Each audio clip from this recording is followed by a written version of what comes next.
សួស្តីអ្នកនាងថ្ងៃនេះយើងមកបងមេរៀនរបស់យើងចូលមេរៀនទី2តកតងជាមួយនឹងអថេដែលនៅក្នុងភាសា C++ គេហៅថា variable អញ្ចឹងមុននឹងយើងចូលទៅដល់កូដរបស់យើងត្រូវស្គាល់ពីអ្វីទៅជា variable ជាមុនសិនអញ្ចឹងនៅក្នុង C++ variable ហ្នឹងដែលគេហៅថាអថេហ្នឹងវាគឺជាឈ្មោះសម្គាល់សម្រាប់ទីតាំងនៃការចងចាំរបស់ memory location នៅក្នុងអង្គចងចាំដែលគេហៅថា RAM របស់កុំព្យូទ័ររបស់យើងអញ្ចឹងយើងប្រើប្រាស់សម្រាប់រក្សាទុកទិន្នន័យបន្តអាសន្នហើយយើងអាចផ្លាស់ប្ដូរតម្លៃរបស់វាបាននៅក្នុងកំឡុងពេលយើងកំពុងដំណើរការហើយចំណុចទី2គឺការបង្កើត variable ហើយនិង syntax អញ្ចឹងដើម្បីបង្កើត variable មួយគឺត្រូវកំណត់ប្រភេទទិន្នន័យដែលគេហៅថាជា data type រួច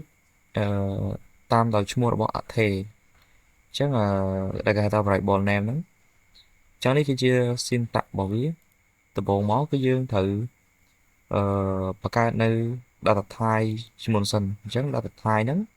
បន្តមកទៀតទើបយើងបង្កើតជាមួយនឹង variable ហើយយើង assign value របស់យើងអញ្ចឹង value នោះមានន័យថាតម្លៃរបស់array របស់យើងអញ្ចឹង data type នេះវាជាប្រភេទនៃទិន្នន័យដែលអាចរក្សាទុកបានឧទាហរណ៍ថាវារក្សាទុកជាលេខរក្សាទុកជាអក្សររក្សាទុកជាអក្សរមួយតួអីជាដើមអញ្ចឹង variable name ហ្នឹងគឺជាឈ្មោះដែលយើងកំណត់ឲ្យអថេដើម្បីយើងងាយស្រួលហៅប្រើប្រាស់អញ្ចឹង variable name ហ្នឹងគឺឈ្មោះមួយដែរសម្រាប់យើងដាក់ឈ្មោះឲ្យអថេរបស់យើងដែលយើងសម្រាប់កំណត់ដើម្បីយើងងាយស្រួលក្នុងការហៅវាមកប្រើប្រាស់បន្តទៀតហើយតកតមួយទៀតគឺ value ហ្នឹងគឺជាតម្លៃដែលយើងអាចដាក់បញ្ចូលឬក៏អាចឲ្យគេបញ្ចូលភ្លាមឬក៏យើងដាក់តាមក្រោយក៏បានដែរតកតជាមួយនឹង value ហ្នឹងហើយចំណុចទី3ហ្នឹងគឺជាប្រភេទទិន្នន័យមូលដ្ឋាន basic data type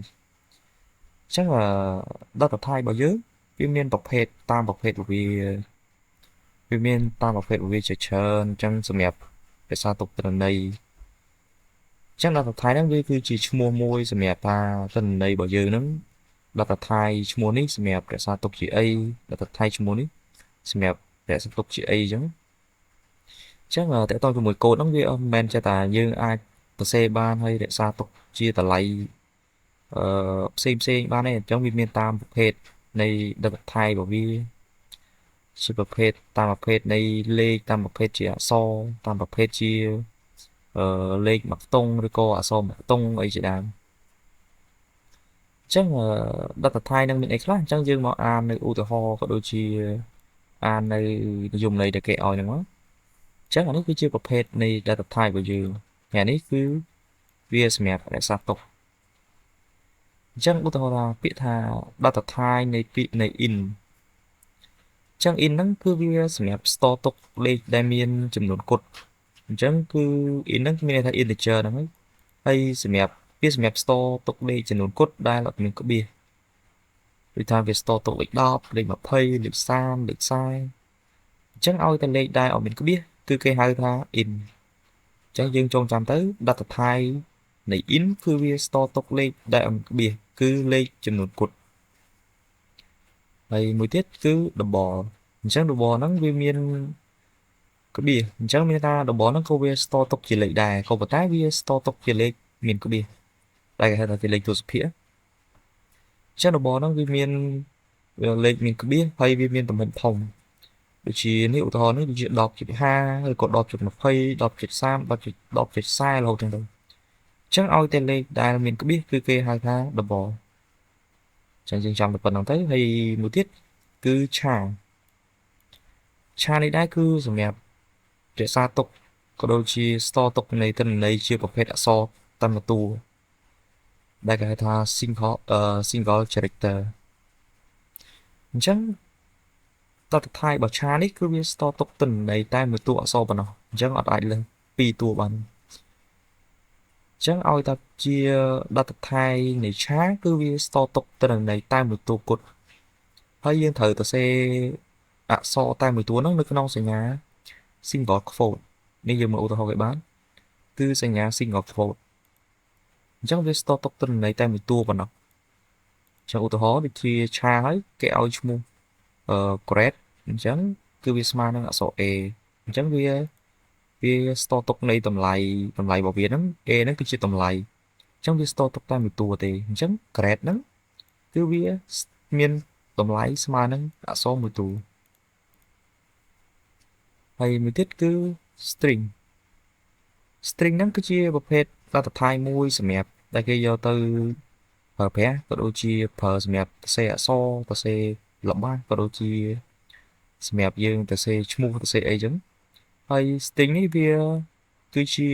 ល្បះក៏ដូចជាពាក្យឬក៏ជាអត្ថបទអញ្ចឹង string នេះវារក្សាទុកទិន្នន័យជាប្រភេទនៃល្បះជាប្រភេទនៃអត្ថបទហើយគេសរសេរតម្លៃរបស់វាក៏ដូចជាគេ assign value របស់វានៅក្នុងសញ្ញា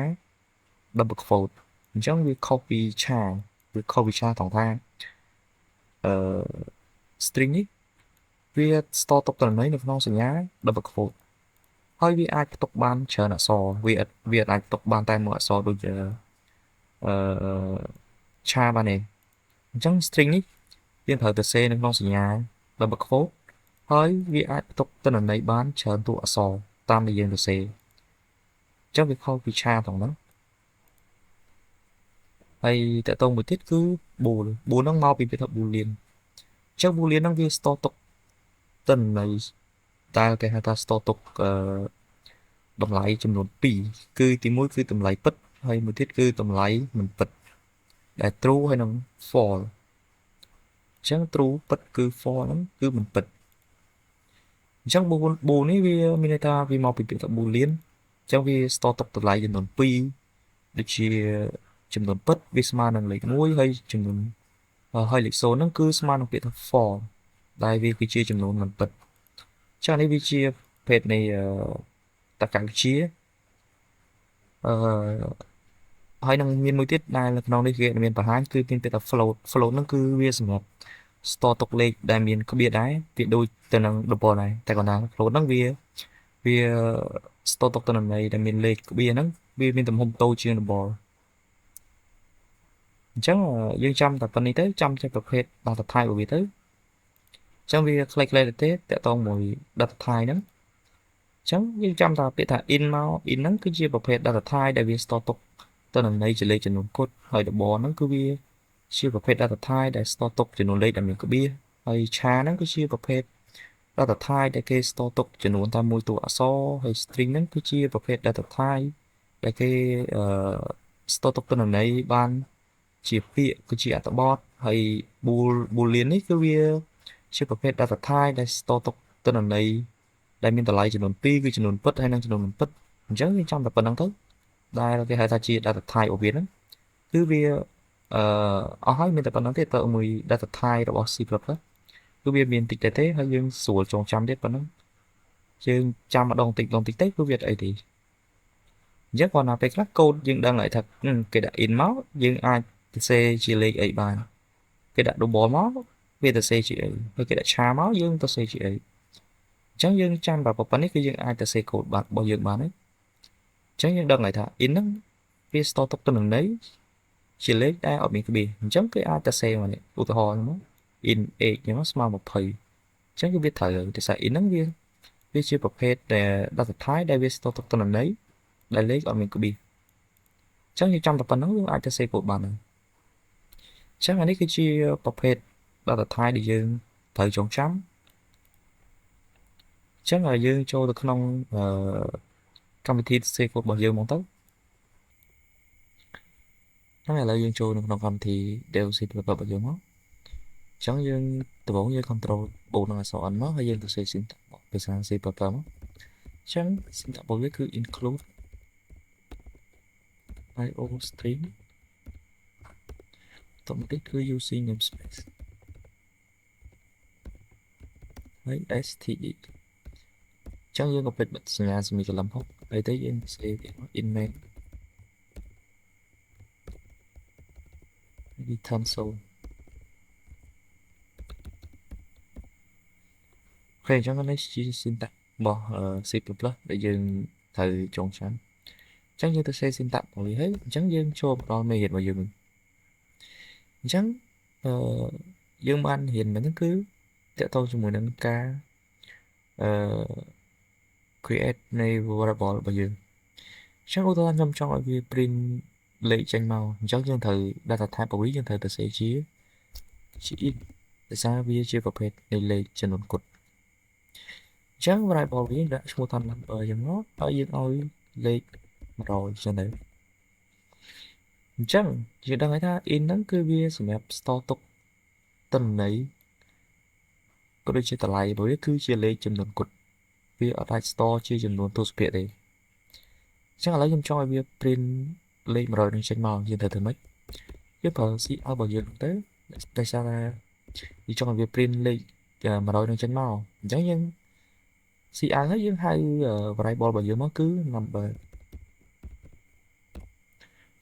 và tao mới giờ ra nó chắc như thời xưa của bây giờ sáng chẳng đặt là decency đấy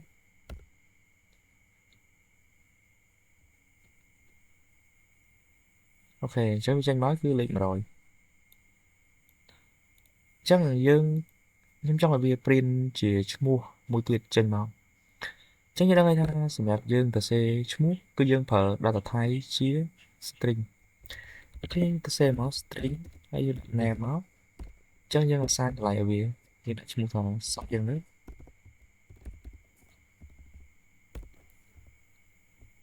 chắc dương tích bật sự lì lắm chắc như đang ngay ta stringនេះគឺវា store ទុកចំនួនទិន្នន័យជាអក្សរឬក៏ជាអត្ថបទអញ្ចឹងកន្លែងនេះគឺវាគឺ name នេះគឺវា store ទុកទិន្នន័យជាឈ្មោះសក់អញ្ចឹងគឺវាជាប្រភេទនៃ string ហើយដោយសារថា data type របស់ string គឺវា store ទុកទិន្នន័យជាអក្សរហើយយើងត្រូវទៅសេនៅក្នុងសញ្ញា double quote អញ្ចឹងយើងចង់ឲ្យវា print ឈ្មោះសក់នឹងចេញមកយើង CR ហើយយើងហៅ variable របស់យើងគឺ name ចឹងដើម្បីវាចូលបន្ទាប់យើងប្រើ endl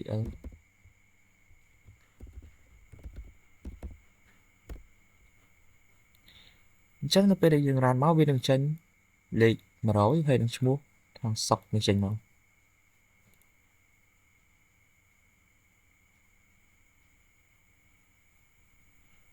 អញ្ចឹងនេះគឺជា result របស់យើងគឺលេខ100ហើយនឹងឈ្មោះថាសក់ដែលយើងបាន print ចេញមកអញ្ចឹងឧទាហរណ៍ថាកន្លែង string នេះកន្លែង string ខ្ញុំឲ្យវាអាសាញតម្លៃនៅក្នុងសញ្ញា single quote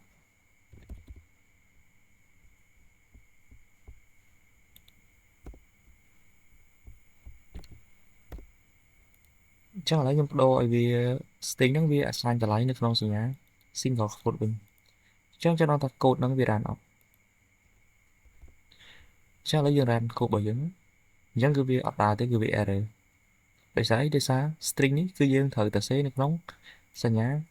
double quote អញ្ចឹងយើងអត់អាច assign តម្លៃរបស់វានៅក្នុងសញ្ញា single quote បានដោយសារនេះជាប្រភេទ string ហើយចុះយើងចង់ assign តម្លៃឲ្យវានៅខាងក្រៅសញ្ញា single quote ឬក៏សញ្ញា double quote បានអត់យើងអាច assign វាជាទទេអញ្ចេះដូច in ចេះចង់ដឹងថាតើយើងអាច assign ឲ្យវាបានអត់អញ្ចឹងយើងសាក run មកអញ្ចឹងគឺវាអត់ដើរទេគឺវា error ដោយសារអីដោយសារថា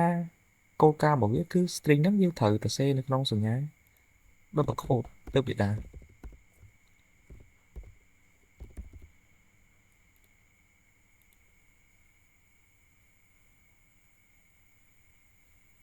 អញ្ចឹងគឺចេញមកគឺលេខ100ហើយនឹងឈ្មោះថាសុកអញ្ចឹងយើងដឹងហើយអានេះគឺជា in គឺជា data type ហើយអានេះគឺជា variable ហើយអានេះគឺជា value អញ្ចឹង100នេះគឺជាតម្លៃរបស់ number ហើយឈ្មោះសក់នេះគឺជាតម្លៃរបស់ name អញ្ចឹង name នោះវាមានតម្លៃគឺសក់ហើយ number គឺមានតម្លៃ100អញ្ចឹង data type របស់វាបន្តទៀតខ្ញុំចង់ឲ្យវា print អក្សរតែមួយតួចម្ដងខ្ញុំដាក់បោឆាហើយកន្លែងនេះគឺ variable វិញខ្ញុំដាក់ថា grade ក៏បានឬក៏វាដាក់ gender ចឹងទៅចឹងយើងដឹងហើយថាឆានេះគឺជា character អញ្ចឹងគឺវា store ទុកទិន្នន័យ អក្សរតែមួយតួហើយយើងត្រូវទៅសេនៅក្នុងសញ្ញា single quote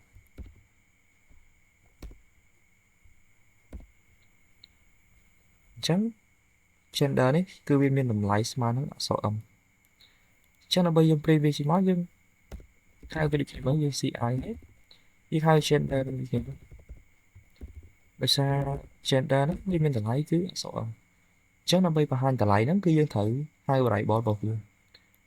ដែលយើងបានឲ្យវាឲ្យឈ្មោះថា gender ហ្នឹងអញ្ចឹងយើង run មក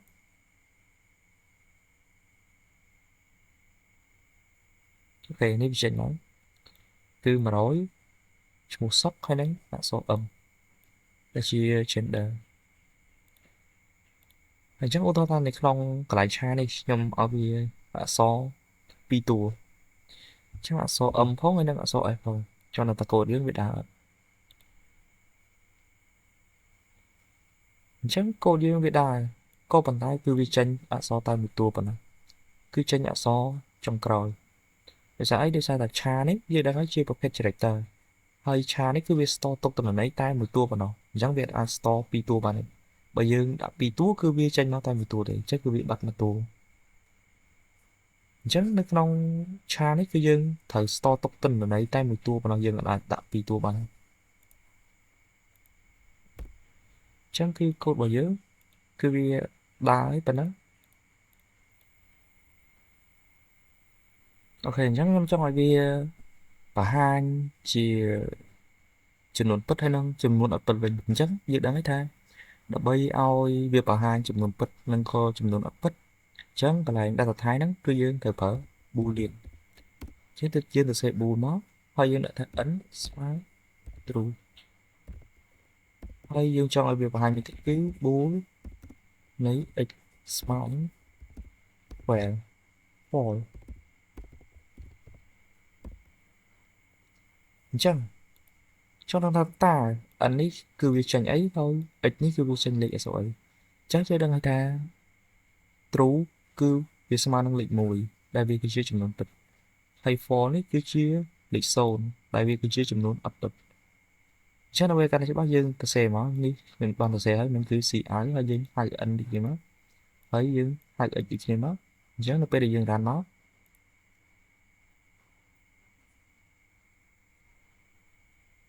អញ្ចឹងគឺវាចេញលេខ0ហើយនិងលេខ1អញ្ចឹងដូចអីដែលយើងបានសិក្សាកន្លងមកអញ្ចឹងគឺ true នេះគឺវាជាចំនួនពិតអញ្ចឹង true នឹងគឺស្មើនឹងលេខ1នេះហើយ false នេះគឺជាចំនួនអត់ពិតអញ្ចឹងចំនួនអត់ពិតវាស្មើនឹងលេខ0អញ្ចឹងអូខេ